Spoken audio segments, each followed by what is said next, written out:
The University of South Florida at Tampa is one of the largest universities in the nation. It continues to grow each and every year, with 3,000 undergraduate students alone expected to enroll this fall.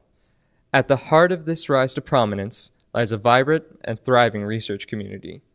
USF's research community is growing at a rapid pace. It is the stated goal of the USF research community to become a leading national research university.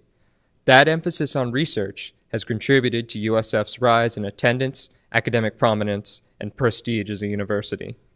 To understand how the university's research and academics so rapidly achieve this prominence, one must look to the researchers themselves.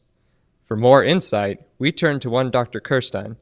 Dr. Kirstein is an associate dean here at USF, who also participates in her own research. She received her bachelor's in psychology with a minor in biology from Rutgers in 1985. She went on to receive her master's and PhD from the State University of New York at Binghamton in 1989. Was gonna clean my room until I got high.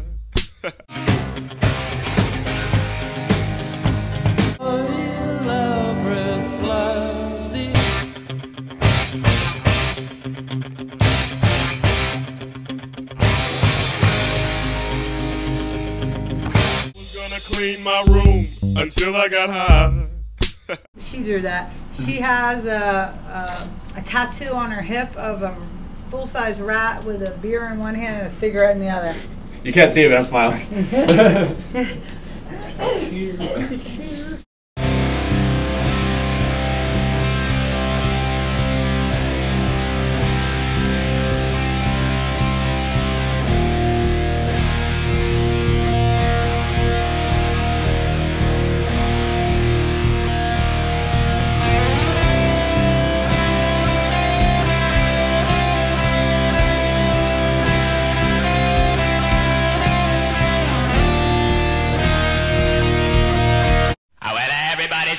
About the bird. Bird, bird, bird. The bird's a winner when a bird, bird, bird. Bird is a winner when a bird, bird, bird. When a bird is a winner when a bird, bird, bird. The bird's a winner when... Was gonna clean my room until I got high. So it's nice to finally get a chance to talk with you about your research. Before we talk about your research, though, we'd like to know a little bit more about your degrees. We've noticed that you have a master's as well as a PhD from the State University of New York at Binghamton. What are those degrees in? When I actually started an undergraduate at Rutgers in a lab. Right. And did research there. But my master's, and at the time, I did Parkinson's disease research. Oh, interesting.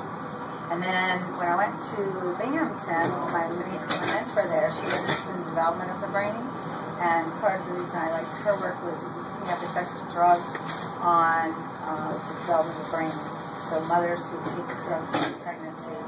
And so my master's degree is looking at serotonin receptors, which are important in mother-infant bonding and also in a lot of different disorders. Yeah, I think a lot of people are familiar with the feel-good nature of serotonin. yeah, that's right. And then my PhD was on the development of those receptors and how they work with the second messenger system, so it's more biochemical. Okay. My master's was more behavioral.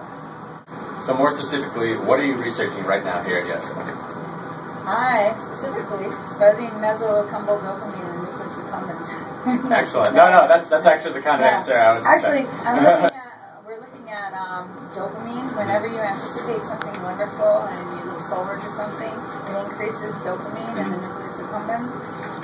Drugs of abuse hijack that system, and so that they make a person so happy, then of course there are negative consequences of not having the drug. Right. But that's why it can replace family and friends and things like that. So while you're experimenting on rats, is that just the animal of choice? No, rats have very similar brain to humans. Okay. And it's all the same parts, just hopefully humans have a bigger one. Yeah, that's kind of interesting. Are rats like just straight up the optimal choice, like brain-wise? Is it that comparable? Yeah, that's that comparable. And well, what happens is when we have a drug that we want to test, usually start in vitro in a dish culture, And then you move in vivo, so you can use like fish or birds, and then mice, then rats, then monkeys, because we share a 98% homology with monkeys, and then old people and prisoners. So it's that's what you have to do in drug development. That's why it takes about 17 years to develop a drug. That's why a patent, once a drug is patented, it only lasts a few years before you can make it generic. From your research, have you been able to say anything about recovering addiction? Recovering from addiction? And that's really the next step, because we just now got to the point where we find out what happens to the brain. So what we're looking at, one of the things we're looking at is expectancy. When you expect a drug or anticipate a drug, how that drives craving. So we're looking at craving and relapse. And once we can figure out the mechanisms that are involved in craving and relapse, then we're going to look at recovery. What exactly do you hope to achieve with this research? And by that I mean, how do you think it'll fit into society economically and in terms of benefits to community? I mean, anyway. I understand. I understand. Basically, there are a couple things that we know already. That if we can keep adolescents from using drugs while their brains are developing, if we can keep them off of drugs, and you can't just say no, but if we can keep them active, exercise and activities. I mean, I guess with my own children, we'll go parasailing and skydiving and do everything else that kind of stuff's rock climbing. Awesome as drugs anyway. See? And it does increase the same brain rate. And then if we can keep kids off of drugs while their brains are developing, and if we can't, then maybe what we can do is look at treatments, drug treatments. So we're looking at certain drugs that block the impact of drugs on the brain. And if we can do that, then we can maybe find a way to treat that craving, so that we can decrease. But we know that the environment plays a really important role. That's one of the things we've shown is if you have animals in one environment where they use drugs and one environment where they don't get drugs, and then later you have them drug-free, they like to spend time where they got the drugs if they like the drug.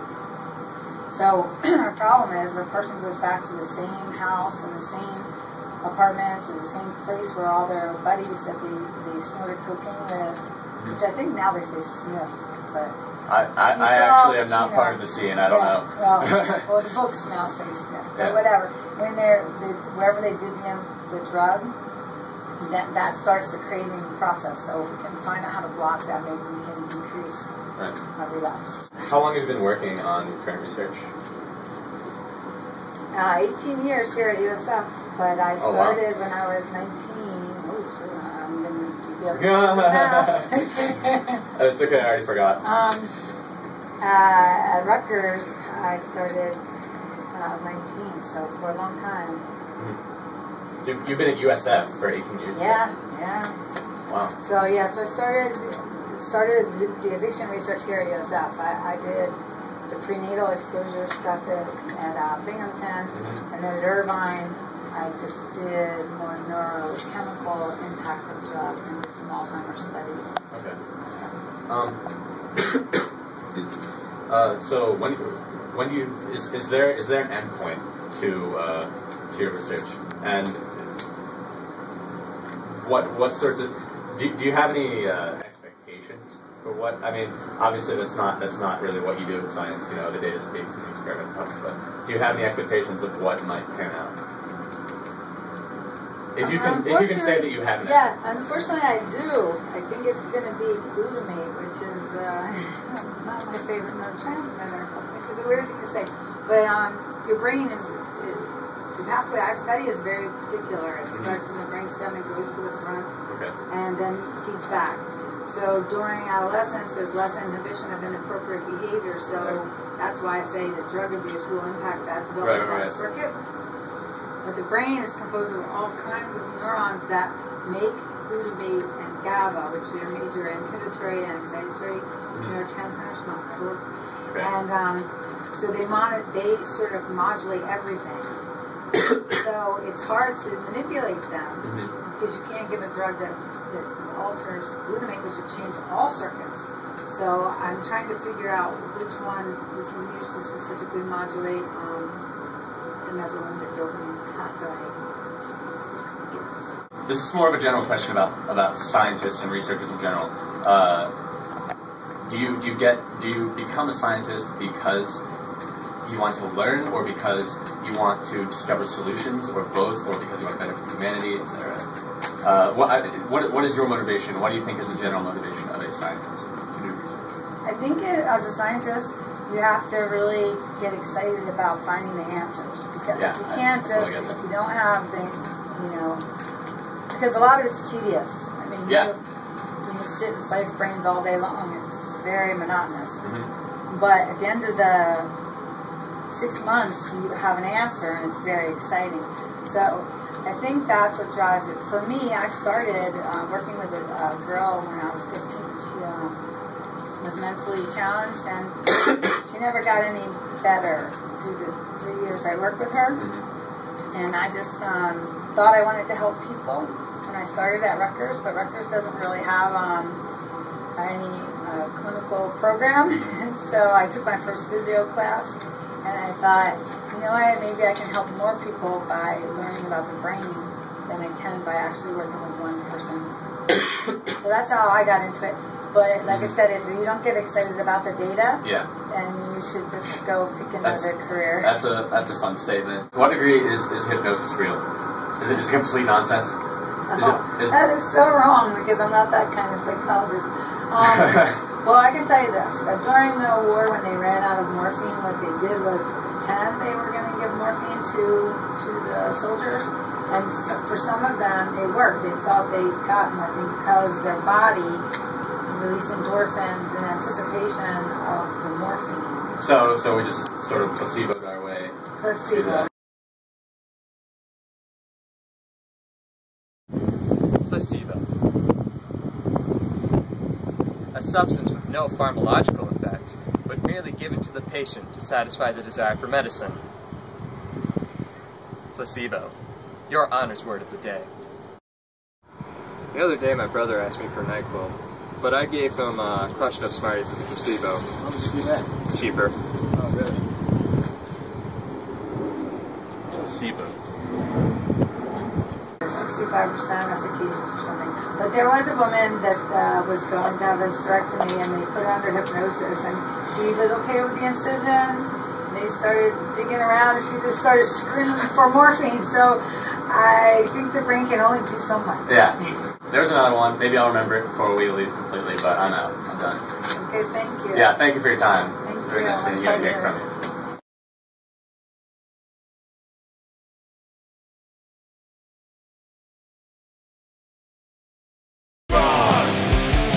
What do they do to the little rats?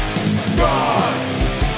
What do they do to the little rats?